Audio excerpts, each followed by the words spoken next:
Part 1, The Smashed Cake. Didn't you used to love this cake? His voice broke through the silence, soft and hollow like a memory buried too deep. I looked down and saw the box in his hands. The cake inside was completely ruined, smashed, smeared, and shapeless. The once neat cream now looked like a mess of regrets. Lucas gave a bitter smile, like he was laughing at himself. Whenever you were mad at me, he said quietly, almost like he was talking to himself, I'd bring this from the office, and you'd forgive me. His eyes dropped to the ground. But this time, it doesn't work, huh? I didn't answer. I couldn't. Lucas stood there, looking like a shadow of the boy I once knew. His school uniform hung loosely on his frame, his posture slightly slouched. He looked lost. He always tried to make me remember the past. Our first kiss. Our secret dates. Our wedding and that past life we somehow shared. Lucas thought dragging those memories out would pull me back to him. But what he didn't understand was that I had moved on. The past stayed in my head, but not in my heart. After that day, Lucas didn't come near me again. He started missing classes. Word got around that he was racing again, illegally, dangerously. Then, just like that, he disappeared. It wasn't until weeks later that someone from his family came to withdraw him from school. That's when we learned the truth. During a race abroad, Lucas crashed. The accident paralyzed him from the waist down. He would never walk again. When I heard, I paused for a second, heart tight in my chest. But then I went back to quietly dating Simon, the boy who stood by me through everything. But peace never lasts long. Not for people like me. At my first club gathering, I was pressured into a drinking game with an upperclassman. He leaned in close, eyes glassy, slurring his words. Jenna, are you trying to disrespect me? He slammed his hand on the table. The room fell silent. I stayed calm. Sorry, but my boyfriend doesn't let me drink. Jesus Christ, it's just a drink, he growled. It's not like I'm taking you to bed. Don't act like such a prude. Freshmen looked away. Seniors forced nervous laughs. One of the club leaders rushed over, trying to smooth things out. I'm really sorry, Jenna. He's had too much. Please don't take it seriously. He'll apologize tomorrow. I nodded, holding my head high. But I knew how gossip worked. Someone was going to talk. That night, Simon sat across from me in the dining hall. He wasn't eating, just poking at his food. Why didn't you tell me? He asked. I fiddled with my fingers. It's handled now. He apologized. The teacher made him write a reflection. I didn't want to upset you. Simon gave a small nod. Okay. After dinner, he walked me back to my dorm. He didn't speak much. I tugged at his sleeve gently. Don't be mad. I'll tell you everything from now on. He leaned down, kissed my cheek. I'm not mad, Jenna. Then he added, I've got an open lecture with our advisor tonight at the university next door. I watched him go, trusting every word. Later that night, I went out to take my roommate's tablet to the library. The path was quiet. Cold wind brushed past my skin. As I passed the academic building, I heard a strange noise. A low grunt. Something heavy hitting the ground. I crept closer. The corner of a jacket caught my eye, Simon's. Memories flashed through me like lightning. That day in senior year when I teased him, said he could never beat Lucas in a fight.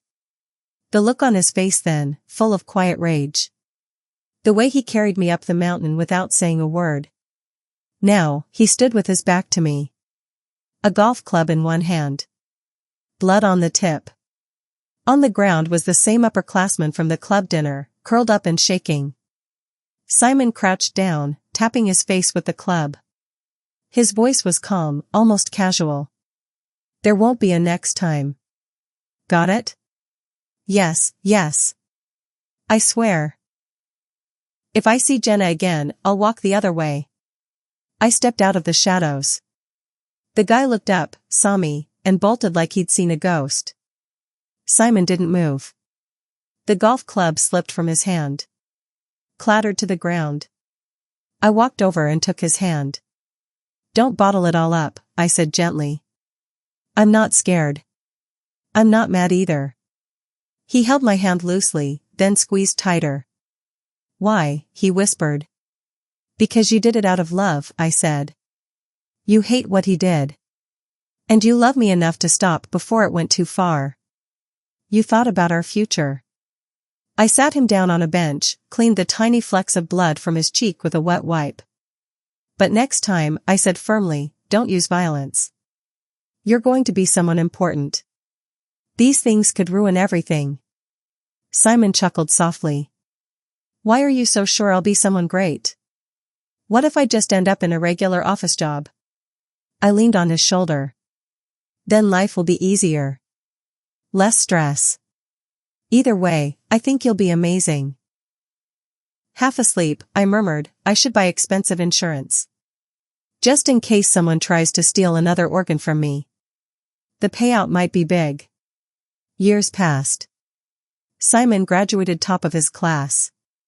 I stayed by his side. In our third year out of college, I was watching a TV interview with him. The reporter asked why he bought the failing Luke Corporation.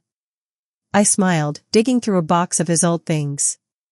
Found a copy of A Midsummer Night's Dream. The bookmark was still there. Helena's line, "Use me but as your spaniel, spurn me, strike me, neglect me, lose me, only give me leave, unworthy as I am, to follow you."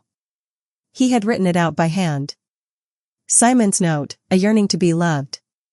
Part 2, the space between us. Simon didn't ask me many questions after that night. He just sat beside me, his fingers brushing mine when we walked, his voice quiet but steady during our conversations. There was something comforting about his silence. No pressure. No accusations. Just presence. But I knew. He had questions. About Lucas. About our past. I never told Simon about the cake. Or the way Lucas had looked at me like he was staring through time itself. I kept that memory locked away, like a photo I didn't want to frame. Lucas disappeared not long after. No goodbyes. No dramatic scene. Just gone. Rumors spread fast. A classmate from Group 20 let it slip that Lucas had gotten into a crash during an illegal street race overseas. It was serious. He was paralyzed from the waist down. I remember hearing the news in the cafeteria, a spoon halfway to my mouth, frozen. Then I kept eating. Quietly. Calmly. The truth? I felt nothing. Simon and I kept dating, moving slowly, steadily. No fireworks, but no fights either. There was a peaceful rhythm to our lives. I liked it that way. But peace never lasts long. Not in stories like mine. Our school club held a welcome dinner at a private restaurant, and I went out of obligation. The room buzzed with chatter and music. People laughed too loudly, drank too much. I kept checking the time, ready to leave. "Jenna, do a round with me." "It's tradition," an upperclassman slurred, already drunk. I smiled politely. "Sorry, my boyfriend doesn't let me drink." He slammed his hand on the table. The plates rattled. "Jesus Christ, it's just a drink. Not like I'm dragging you to bed. Don't act like such a prude." The room fell silent. Everyone looked everywhere but at us. One of the club leaders rushed over, apologizing, trying to calm the situation. "He's drunk. Please, Jenna, don't take it personally. I'll make him apologize tomorrow." The others whispered to me. "Let it go. Making a scene won't help anyone." I left early that night, my phone heavy in my pocket. I didn't text Simon. But word spreads. Simon heard it from his roommate. That evening, we sat in the dining hall, a quiet space filled with clinking chopsticks and low murmurs. He poked at his food but didn't eat. "Why didn't you tell me?" he asked. I didn't know what to say. He apologized. The teacher made him write an 800-word reflection. It was already handled. Simon gave a faint smile and nodded. Okay. After dinner, he walked me to my dorm, silent the whole way. I tugged at his sleeve. Don't be mad, okay? I'll tell you everything from now on. He leaned down and kissed my cheek. I'm not mad, Jenna. Then he stepped back. I have to attend an open lecture with our advisor at the university next door. I'll see you tomorrow. I nodded, watching him go. I trusted him. Not long after I returned to my dorm, my roommate messaged me from the library. She needed her tablet. I grabbed it and headed out. The path to the library was quiet, almost eerily so. Trees swayed gently, and the occasional moth flitted near the lamps. As I passed the academic building, I heard something, a dull thump. A faint voice. I would have called security, but then I recognized a jacket. Simon's jacket. I crept closer, holding my breath. Simon stood with his back to me. In his hand was a golf club. Its tip glistened with something dark. On the ground was the upperclassman from the dinner, curled up, blood dripping from his forehead. Simon crouched and tapped the guy's face with the club. There won't be a next time. Understand? The guy whimpered, yes. Yes. I swear. If I see Jenna again, I'll go the other way. I stepped out from the shadows, sighing softly. Simon. Feel better now? He didn't move. Didn't even turn around. The club dropped from his hand, hitting the pavement with a sharp clang. The guy on the ground looked up, saw me, and ran like he'd seen a ghost. I walked over and took Simon's hand. Don't bottle it up, I whispered. I'm not scared. I'm not mad. He held my hand loosely at first, then tightened his grip. Why? He asked. I thought for a moment. Because you did it out of love. Because you were thinking of our future. You didn't go too far. We sat on a bench nearby. I cleaned the flecks of blood on his cheek with a wet wipe. But next time, I said firmly, don't use violence. You're going to be someone important one day. These things could become black marks on your future. He squeezed my fingers and laughed softly. Why are you so sure I'll be someone great? What if I just end up as an ordinary office worker? I leaned on his shoulder, swinging my legs. Then you'll have less stress. Either way, I think you'll be amazing. Half asleep, I murmured, I should save up and buy really expensive insurance for myself. Just in case someone tries to take another organ from me. The payout would be huge. Simon looked down at me. His eyes were full of things he didn't say. Later, I found his old copy of A Midsummer Night's Dream while unpacking a box. There was a note on a bookmarked page. A line from Helena, use me but as your spaniel, spurn me, strike me, neglect me, lose me, only give me leave, unworthy as I am, to follow you. Simon had written that out by hand. His own note beneath it, a yearning to be loved. Even now, I wonder what he wanted most, to be loved or to be needed. And whether he believed they were the same thing. Part 3, a shadow beneath the surface. The summer days on campus grew hotter, and so did the rumors. People had finally stopped talking about Lucas's accident, but that didn't mean things were calm. There was always something going around. Someone broke up. Someone cheated. Someone failed their final. But none of that mattered to me. I was focused on my future with Simon. We were like a picture-perfect couple. He always walked me to class, carried my bag when it was too heavy, and even bought me herbal tea when I had a sore throat. On the surface, everything looked perfect. But under that polished smile, there was something different in Simon. I started noticing little things. The way his hand clenched into a fist whenever someone talked too loudly around me. How his eyes lingered on guys who looked at me a little too long. And how he seemed to know everything before I told him, who I sat next to in class, who texted me, even what I wore that day. It felt like he was always watching. One night, we went out for a casual dinner near campus. A small noodle shop with cheap prices and good food. We sat at our usual table by the window. Simon looked at me and said, "Jenna, have you ever thought about deleting all your social media?" I blinked. "Why would I do that?" "No reason," he replied, smiling. "I just think it's a distraction. You don't need all those random people knowing where you are." I laughed it off. "You sound like my dad." He smiled again, but it didn't reach his eyes. Around that time, a new girl joined our department. Her name was Mia, and she was friendly, too friendly. She talked to everyone, always smiling, always complimenting people. She even complimented Simon. "Wow, you're Jenna's boyfriend?" "Lucky her," she said one day. Simon gave a polite smile and nodded. But later that night, he brought it up. "That Mia girl talks a lot." "Yeah, she's new. Just trying to make friends." "You like her?" "What?" "No, she's just friendly." He didn't say anything. Just stared out the window. A week later, Mia stopped coming to class. I didn't think much of it. Until I saw her in the counseling office crying. "Are you okay?" I asked. She looked up at me with red eyes. "I don't want to talk about it." I left her alone, but I couldn't stop wondering. That night, Simon showed up at my dorm with flowers. "These are for you." "Just because." "Thanks," I said, surprised. We sat down on the bench outside the dorm.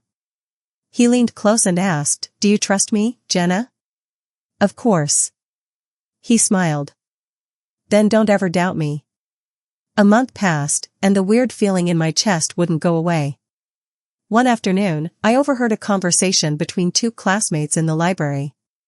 She said someone was stalking her. "That new girl, Mia." "Really?" "Yeah, she said she got creepy messages and someone followed her home." A chill ran down my spine. I found Mia alone in the cafeteria a few days later. "Hey, what really happened?" She looked at me with fear in her eyes. "I think someone was trying to scare me. But it's over now. I transferred to night classes. I just want to stay out of trouble." "Do you know who it was?" She looked like she was about to say something. But then she shook her head. "Forget it. You don't need to get involved." Simon's behavior became even stranger. He started picking me up from class, even when I didn't ask. He showed up outside club meetings. He asked questions about people I barely interacted with. "Who's that guy you were talking to?" "Which guy?" "The one with the red backpack.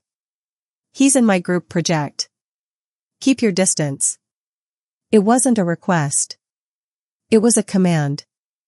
Then one day, something unexpected happened. I was heading back to my dorm when I saw Simon sitting alone outside the library.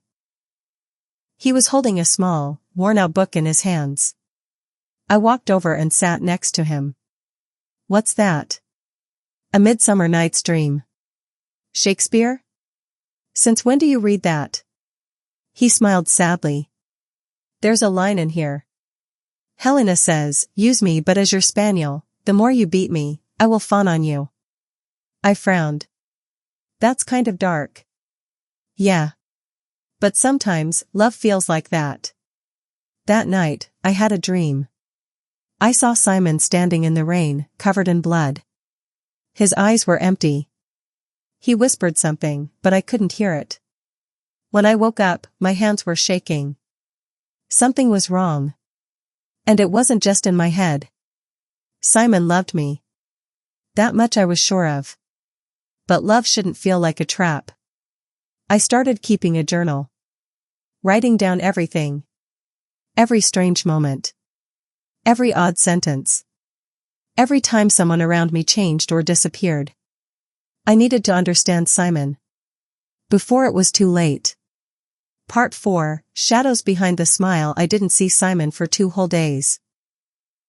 After the night by the bench, where I cleaned the blood off his cheek and told him not to use violence again, I thought we had reached a turning point. He had held my hand tighter than ever, and for the first time, he had looked vulnerable. But then he vanished. He didn't answer texts. He didn't show up to our classes. Even his roommate didn't know where he'd gone.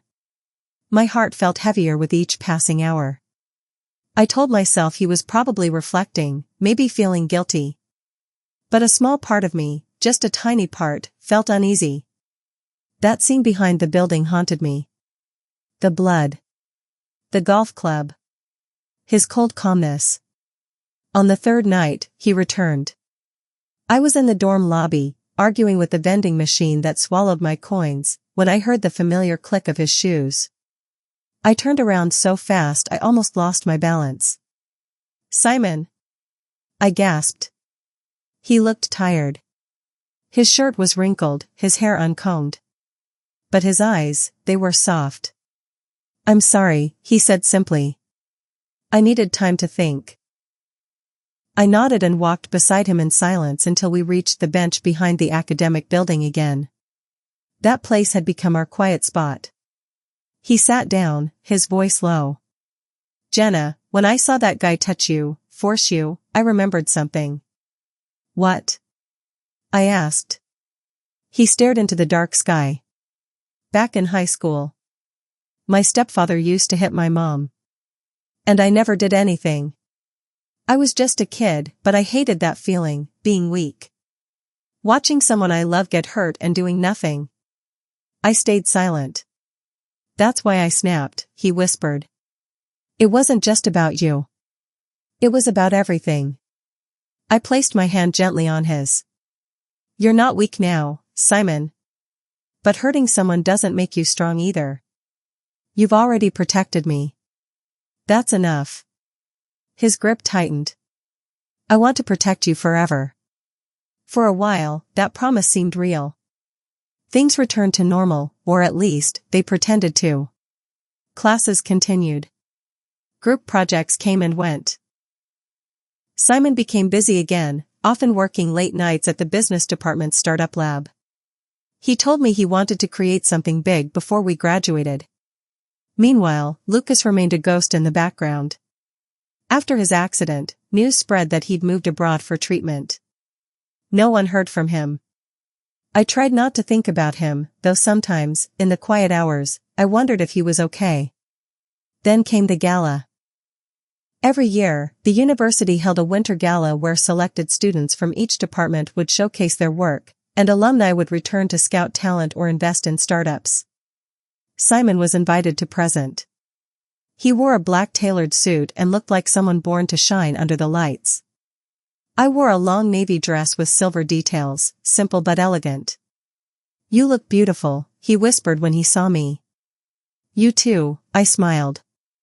"Like a future CEO." He laughed. "That's the plan." The night went smoothly, until I saw her. Jada. She stood at the far end of the hall in a red velvet dress, talking to one of the investors. Her hair was curled softly, her lips painted dark. She hadn't changed much. "Do you know her?" Simon asked, noticing where my eyes went. I hesitated. "She's someone from my childhood. We weren't close." "She's bad news," he muttered. I turned to him. "How do you know?" He looked away. "I've heard things." Jada spotted me and walked over, her heels clicking against the marble floor. "Well, if it isn't little Jenna," she said with a fake sweet voice.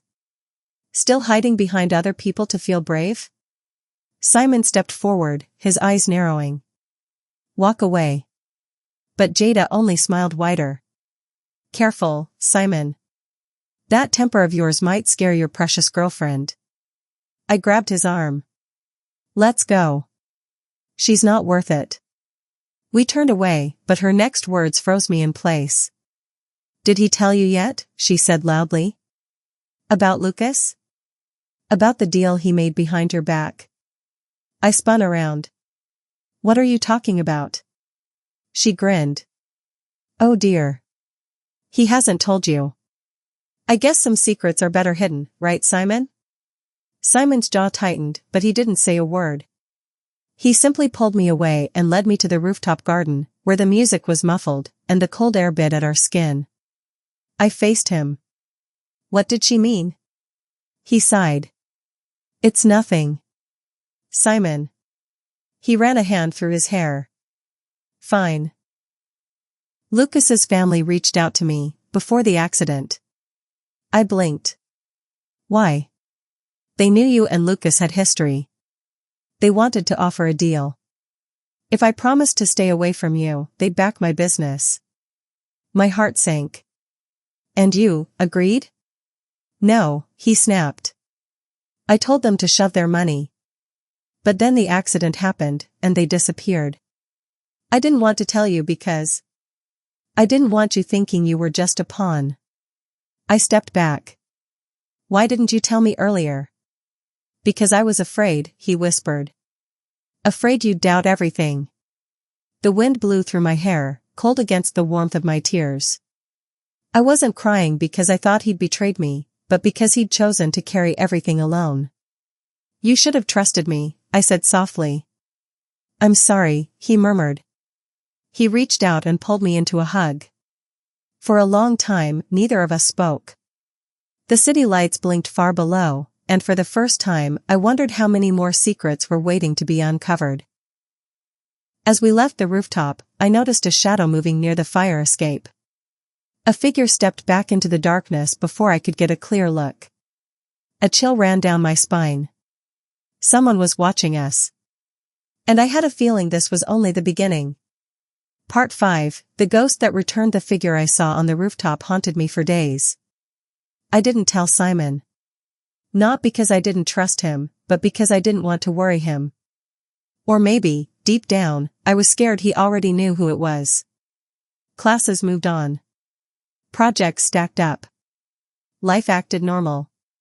But in my chest, something was off. Like the calm before a storm. Then came the email. It popped into my inbox early one morning while I was reviewing notes at the campus cafe. No subject line. No sender name. Just a sentence, Simon isn't who you think he is. Meet me tonight at the old theater. Come alone. I stared at it for a long time. My first instinct was to delete it. But my hand didn't move. Instead, I saved it.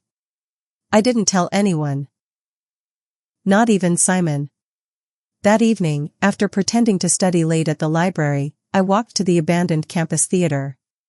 It had been closed for years, ever since a fire in the backstage room. It was dark, quiet, and full of dust. The front doors creaked open slowly. I stepped inside. Hello? I called out, heart thudding in my chest. No answer. I moved carefully past broken chairs and torn curtains until I reached the stage. The smell of old wood and ashes filled my nose. Then, from the shadows, someone stepped out. Tall. Thin. Wrapped in a long coat. Jenna, he said. The voice was familiar. My breath caught in my throat. Lucas? He stepped closer, and the weak moonlight from the broken ceiling showed his face. His once smooth skin now bore deep scars. One side of his face was burned, twisted. But his eyes, those soft brown eyes, were the same. I knew it, I whispered. You're alive. He gave a tired smile. Not the same, though. I moved forward. What happened? They said you left the country. I did, he replied. My family didn't want anyone seeing me like this. Said it would ruin our reputation. So, they shipped me off to a hospital overseas. Paid for silence. Simon, he told me your family tried to make a deal with him. Lucas nodded. They did. They knew you still had feelings for me. They didn't want me getting distracted, especially since I was supposed to take over the family business. So, they offered Simon money to stay away. But he said no, I said quickly. Lucas gave a half smile. He did. But that's not all, Jenna. He stepped off the stage and stood in front of me. There was no random accident that night. Someone was waiting for me behind the dorm building. Someone who knew exactly when I'd be there. I froze. Are you saying? I'm saying it wasn't just bad luck. It was planned. My mind raced. But who would? Lucas lowered his voice. You need to look closer at Simon. I took a step back. He saved me. He protected me. Or he made himself look like the hero, Lucas said darkly. Think about it. He got close to you right after I was gone. He knew when I'd be there that night. He made sure no one else saw what happened. I shook my head. No. That's not Simon. Lucas leaned in. Are you sure? I left the theater in a daze. I didn't go home. I walked. 4 hours. Around the campus, through the quiet streets, past the frozen lake. My thoughts were loud, louder than anything around me. Could it be true? Had Simon planned it? I thought about everything. The night of the accident. How Simon was already near the scene. The way he avoided questions about Lucas. The secrets he always kept. But no. Simon wouldn't do that. Would he? The next day, I didn't mention the meeting. I watched Simon more closely. The way he smiled. The way he spoke. The way his hands sometimes trembled when he thought no one noticed. He was hiding something. I could feel it now. That night, I did something I never thought I would. I searched his room while he was in the shower. My hands shook as I opened drawers. Nothing suspicious. Just notebooks, textbooks, spare clothes. Then I opened his laptop. Password protected. Of course. I was about to give up when I saw a folder on his desk labeled Vision 91. I clicked it open. Inside were scanned letters. Photos. Receipts. And one email chain. From Lucas_Hall to Simon Blackwell, I'm meeting Jenna tonight. You need to stay away. Reply, don't worry. After tonight, she won't be your concern anymore. My blood turned cold. I barely had time to back away when I heard the water shut off. I rushed back to his bed, pretending to read a book. Simon walked in, rubbing his wet hair with a towel. He looked tired. Calm. Hey, he said. You okay? I forced a smile. Yeah. Just tired. He leaned down and kissed my forehead. Sleep soon, okay? I nodded, my heart beating too fast. That night, I didn't sleep. Because one thing was now clear, whether Simon hurt Lucas or not. He lied to me. And if he could lie once, he could lie again. I had to know the truth. Even if it destroyed us. Part 6, Cracks in the Mask. The next morning, I couldn't look Simon in the eyes. He cooked breakfast like usual. Scrambled eggs. Toast. His favorite strawberry jam. He hummed while moving around the kitchen, completely unaware that I now saw him differently. I picked at my food, replaying the email over and over in my head. Don't worry. After tonight, she won't be your concern anymore. I had to be sure. I had to know why he said that. There had to be an explanation. There had to be. After breakfast, he kissed my cheek and headed to the library. As soon as the door shut behind him, I grabbed my coat and ran. Straight to Lucas. He was staying at a small motel on the edge of town. I knocked twice on the faded red door. He opened it right away. You look like hell, he said, stepping aside.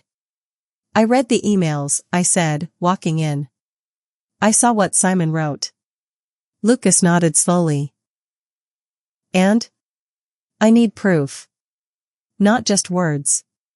He gestured to the table behind him. On it were papers, photos, even an old phone with a cracked screen. I've been collecting everything, he said. Simon didn't just betray me, Jenna. He used you to do it. What do you mean? Lucas handed me a photo. It was of the night of the accident.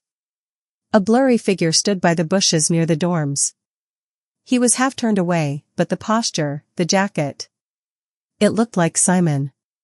There was a second camera, Lucas said. A student from the dorm next door was testing out his new gear. He caught this. I stared at the image, my hands cold. And this? Lucas picked up a printed message thread. It's from a group chat Simon was part of. Before the night of the accident, he was asking about my schedule, my routines, even what route I took at night. My heart felt heavy. Why? Lucas looked at me. Because he wanted me gone. I sank onto the edge of the bed. My whole body shook. But why not just tell me the truth? I whispered. Why act like the good guy? Because you were always his goal, Lucas said. Even back in school. He wanted to be the best. Have the best grades, the best future, the best girl. I didn't speak. I couldn't. That night, I confronted Simon. He was in our room, lying on the couch with a book in his hands when I walked in. He smiled. Hey, I was thinking we could go out to dinner tonight. Why did you lie about Lucas? I interrupted. The smile disappeared. What? Why did you say he was gone forever? Why did you say his family sent him away for business? Why did you make yourself look like the hero? He stood up slowly, setting the book aside. What are you talking about? I saw the emails, Simon. I saw the photos. You knew Lucas would be behind the dorm that night. His expression changed. The warmth left his eyes. So he found you, he said quietly. I nodded. He's alive. For a long time, Simon didn't speak. He just stood there, staring at me. Then, he smiled. But it was cold. You were always too curious for your own good. I took a step back. What did you do, Simon? He didn't answer. He walked to the window and stared out. Lucas was never going to be what you needed. He was weak. He let his family control him.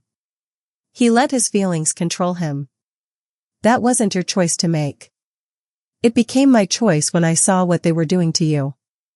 They wanted to break you, Jenna. You were just a pawn to them. No, I said, voice shaking. You used me. I protected you, he snapped. I was the one who helped you rebuild. I was the one who stayed when he ran. He didn't run, I said. He was forced to leave. Because of you. Simon moved closer. And yet, you're still here. With me.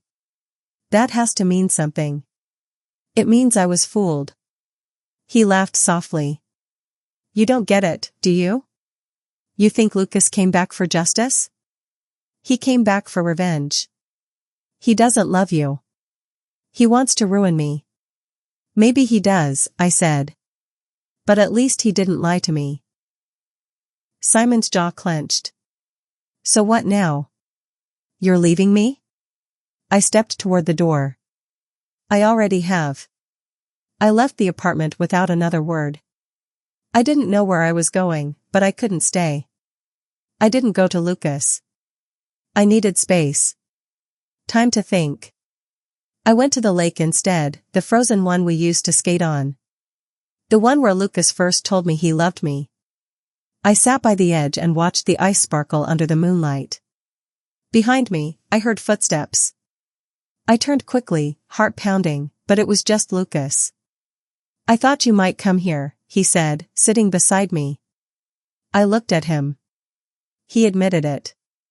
Lucas nodded slowly. It's not over, Jenna. Simon isn't going to just walk away. I know. Lucas turned toward me. We have to be ready. For what? He looked out across the lake, eyes hard. For whatever he does next. Part 7, the final move. 3 days passed. 3 long, quiet, tense days. I stayed at a small inn by the lake while Lucas made calls and gathered the last pieces of evidence. I didn't go back to the apartment. I didn't call Simon. And strangely, he didn't try to contact me either. Until the fourth morning. A message lit up on my phone. From unknown number, if you want to know the whole truth, come to the abandoned art studio. Come alone. No, Lucas. I stared at the screen for a long time, heart thudding. Then, without telling anyone, I went. The studio stood deep in the woods. It used to belong to the school before a fire damaged half the building. No one used it anymore. Just dust and broken glass. I stepped inside. The door creaked shut behind me. The air was cold.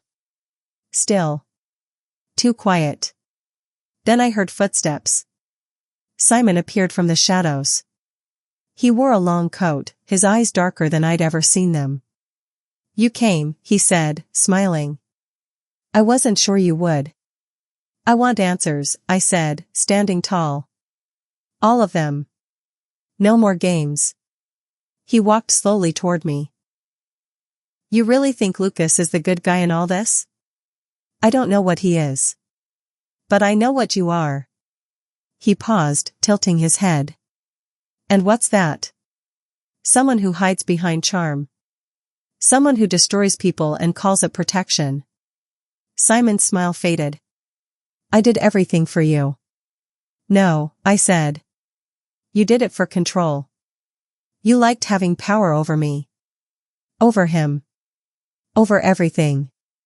You would have been destroyed without me. I'd rather be destroyed than controlled. His expression twisted with something, rage, grief, regret. I couldn't tell. I didn't plan to hurt him, he muttered. Just scare him. Make him leave. But he got hurt anyway, I said. And you left him to rot while I cried myself to sleep every night. Simon didn't answer. I thought you were the one who saved me, I said.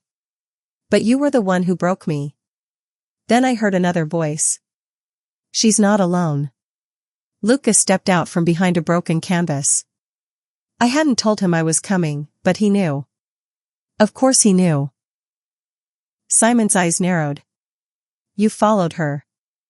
I protected her, Lucas said. From you. Simon reached into his coat. My breath caught. A flash of something metallic. But Lucas was faster. He rushed forward, grabbing Simon's arm and slamming it against the wall. The object, a pocket knife, fell to the floor and slid across the wood. They struggled. Fists flew. Simon yelled. Lucas hit back. I stood frozen until the knife skidded toward me. I picked it up and pointed it at Simon. My hand trembled. Enough! I shouted. They both stopped. Don't make me use it, I said. Simon looked at me. He was bleeding from the lip, one eye swelling. But what scared me most was the emptiness in his expression. Like something had snapped. I really loved you, he whispered. Then you should have let me choose, I said. Police sirens echoed in the distance. Lucas must have called them before following me. Smart. Simon looked at the door, then at me. You ruined everything. No, I said. You did. He tried to run, but Lucas tackled him. Held him down until the police stormed in. It was over. The next weeks passed like a blur. Simon was arrested. They found enough evidence to charge him, old messages, bribed witnesses, even a hidden journal that explained his obsession. He was smart. But not smarter than the truth. The school issued a quiet statement, and the board tried to bury the story. But people talked. They always do. I gave back the scholarship. I didn't want anything that had Simon's shadow on it. I moved into a small apartment near the lake. I got a part-time job at the bookstore I loved. I started over, slowly. Lucas visited often. One evening, we sat on the dock by the frozen lake. Just like before. Do you still think about it? I asked. He nodded. Sometimes. But not with hate anymore. I looked at him. Do you hate me? He turned toward me, eyes soft. Never. We sat in silence for a while, watching the stars shimmer above the ice. You saved me, I said. Lucas smiled. No. You saved yourself. I just reminded you how strong you are. I leaned my head on his shoulder. For the first time in a long time, I felt warm. Safe. Whole.